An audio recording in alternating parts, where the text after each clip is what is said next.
What up, what up, what up, what up, YouTube Live? How's it going? Just finished watching, oh, hold on, let me check, if we are live streaming here. Sometimes YouTube kind of messes me over. So give me a second, go on my YouTube mobile, doot. See if my internet's fast enough. Alright, here we go, okay.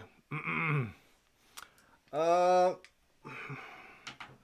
Just finished watching WandaVision season 1 episode 5. As always, anytime there's a review after episode airs, there will be spoilers. So heads up, spoiler alert. This video review is full of spoilers. Um, Evan Peters showed up as Pietro, as Quicksilver. Now, that's not really a spoiler if you think about it, because unfortunately, there were leaked footage of Evan Peters as Quicksilver. I think last week, I believe, somebody leaked it online, and so when Elizabeth Olsen, the one who plays WandaVision, when she did an interview this past weekend, she said, "Oh, there's gonna be a big cameo, the likes of or the same equivalence of Luke Skywalker cameo on the Mandalorian." Everybody was like, "It's not a surprise anymore, Elizabeth Olsen." Elizabeth, it's not a surprise anymore. It's like we all know it's gonna be Evan Peters as Quicksilver. It's just like it got leaked. It got leaked. The information, the footage got leaked. So that was the big deal tonight, but it was not that big a deal in my opinion. But they did. The reason is that the reason for the fact that Quicksilver is not played by Aaron Taylor Johnson, the actor who played Quicksilver in Avengers: Age of Ultron. So their excuse is like, oh, the character got recast. Recast is as you know, is a usual thing in Hollywood when you replace an actor with another actor, for whatever reason it may be, and so that, especially on TV shows, so that's their reason why Evan Peters, not Aaron Taylor Johnson, is playing Quicksilver on this one. But I'm getting ahead of myself here. Let's start at the beginning. Remember I told you last week that, oh man, I missed the TV show, the fanfare, paying homage to old classic TV shows. Because last week was like Agents of S.H.I.E.L.D. 2.0. There were people like tweeting on Twitter, like, "Oh my God, Jimmy Woo, Darcy, oh, they're so cool. Oh, why can't we get a show, a spin-off series, just on them alone, just on the sword, sword organization TV shows." Dude, we had that. We had that TV show. It's called Agents of S.H.I.E.L.D. So last week was like, yeah, Agents of S.H.I.E.L.D. 2.0. Not too exciting. I was like looking forward for it to come back to TV classic format, which it did on tonight's episode. And uh, the format was in the 80s. So it's an 80s TV show. And it's fantastic because I grew up in the 90s. I was born in the 80s, but I grew up in the 90s.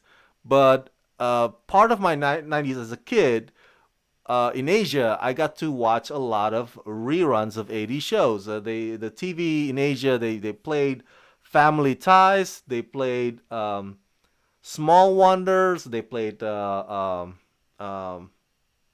Punky Brewster. What else? They played.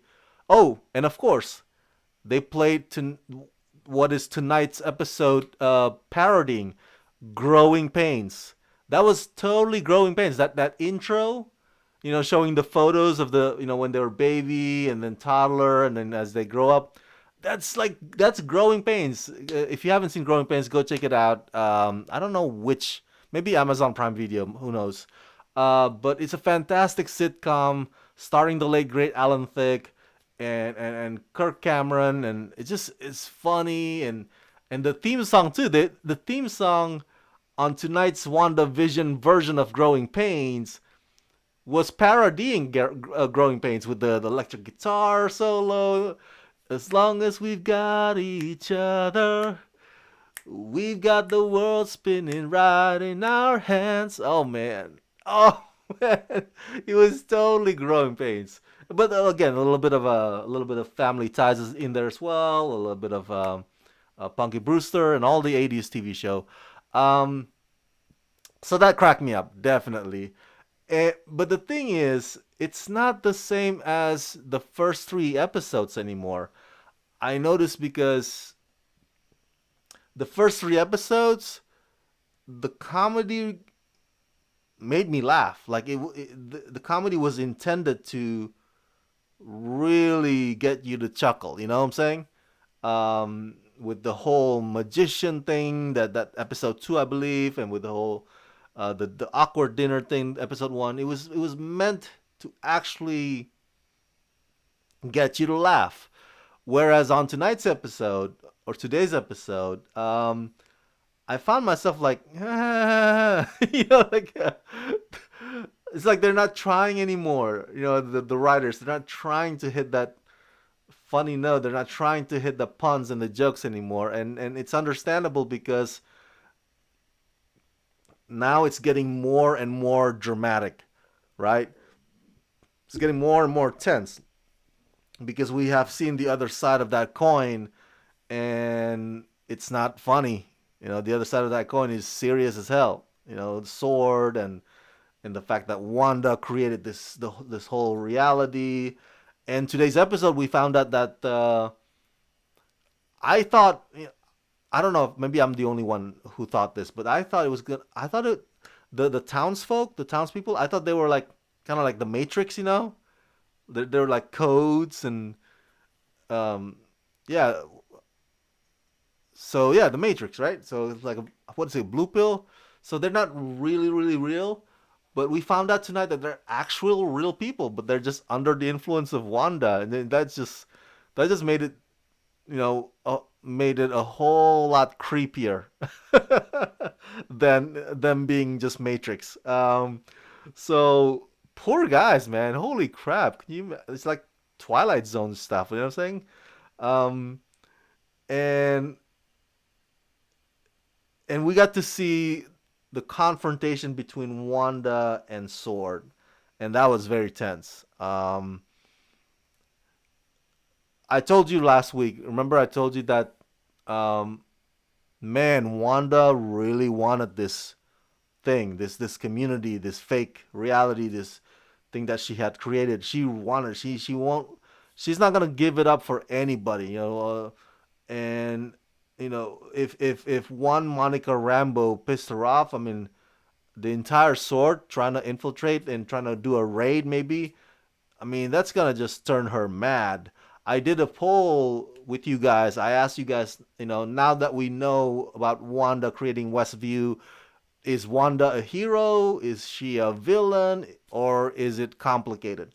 A lot of you said it's complicated, and it's understandable because what she's doing here comes from a place of grief, grief, sadness, trauma. I mean, she broke into the lab and stole Vision body and pretty much brought him to life. Just so she could have this quote unquote happiness. And but we get to see a glimpse on today's episode how, I mean, like she could really, if she crosses the line, she could do so, into being a villain.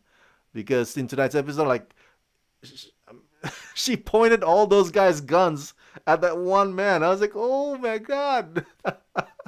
If that's not a villainy thing, to villainy thing to do, I don't know. I don't know what is. She may not be a full on villain, but she's willing to do whatever it takes to not give up this reality that she had built, and that I think that makes her somewhat scary. And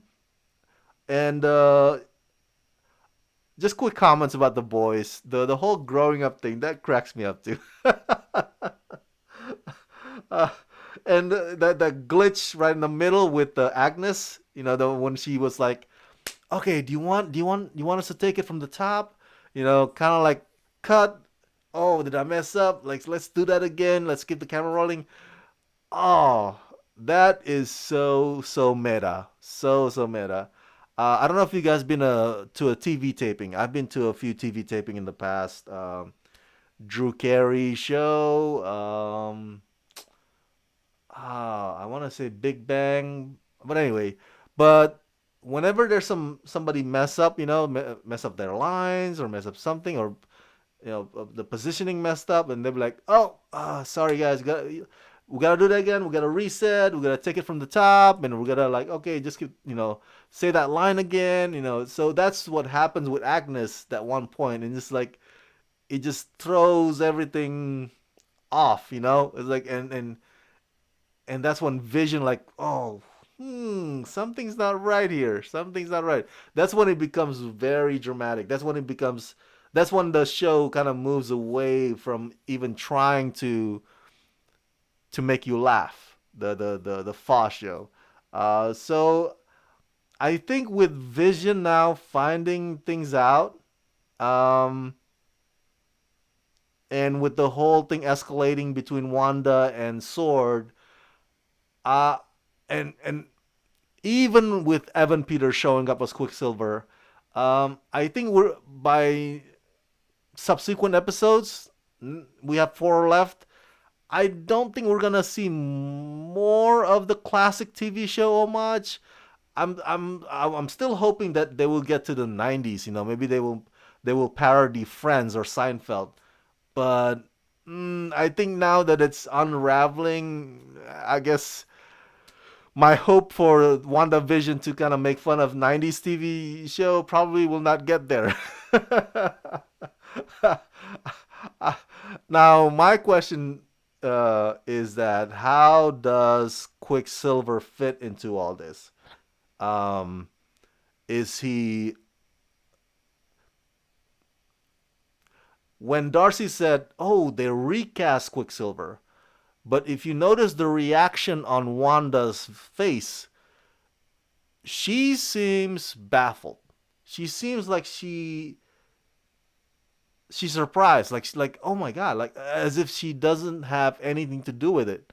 Like like I don't think Quicksilver.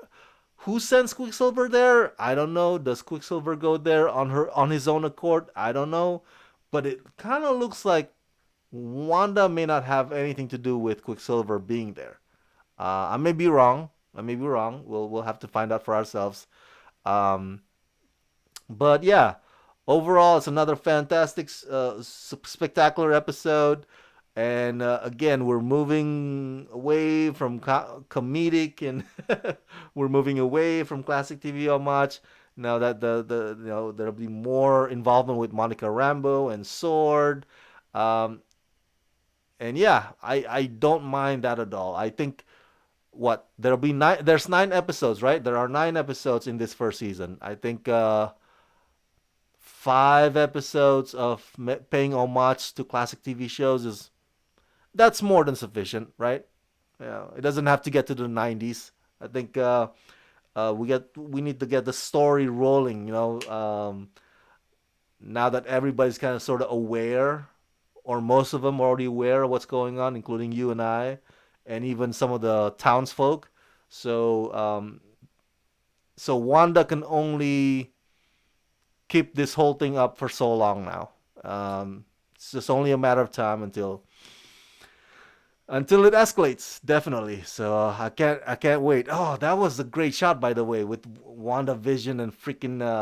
I'm sorry, with Wanda and Vision floating in the air. It's like, oh dang it. And anytime that Wanda's kind of like starting to form her magic in her hand, I was like, ooh, you don't want to piss her off. Oh my goodness, so good, so good, such a great show.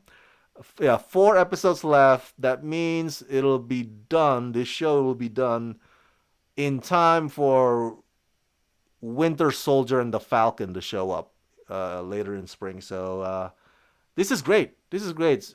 Marvel Studios is doing it just right, man. So one after the next, and after you have the Mandalorian, You have WandaVision, you have Winter Soldier.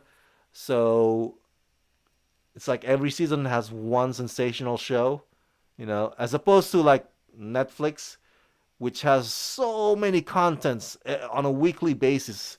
You can't keep up. Disney Plus and Hulu, and they're doing it right because with having just one show per season like this, Mandalorian, WandaVision, and then Winter Falcon, and then whatever coming up next.